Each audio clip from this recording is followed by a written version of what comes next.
Bonjour! There goes the baker with his tray like always. This episode of the Hollywood Reporter News is brought to you by American Airlines, Hollywood's favorite airline. Yes, a tale as old as time. The live-action remake of Beauty and the Beast starring Emma Watson is opening March 17th. In anticipation of its release, director Bill Condon spoke with the Hollywood Reporter about how Disney's initial approach to the classic remake was a more radical one like Snow White and the Huntsman. But after Frozen's success, they became more willing to do a version, quote, half full of songs. My interest was taking that film and doing it in this new medium, live action, as a full-on musical movie.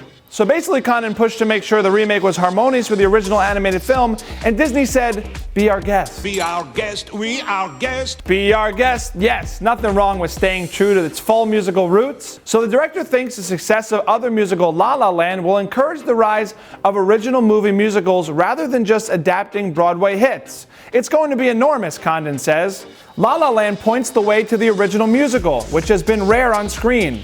Beauty and the Beast points the way toward animated musicals, which were kind of Broadway musicals brought to the screen. Maybe the classic Broadway canon may not be the place where future movie musicals come from. Condon also explained how the original movie was affected by late lyricist Howard Ashman's discovery that he had AIDS. It was his idea that the beasts carry equal emotional weight. Someone who has been cursed and whose curse is breaking the hearts of the people who love him. And the fantasy that he might be saved.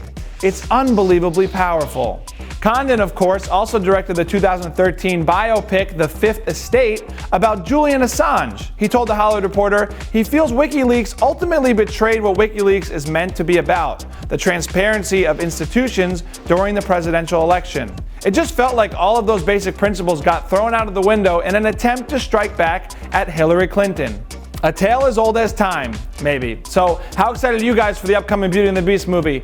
And do you think this movie and La La Land are setting up a major rebirth for the movie musical? Let me know in the comments. And for the Hollywood Reporter News, I'm Paul Costabile. And don't forget, guys, on this show, you can always be our guest. See you later. Every morning just the same, since the morning that we came.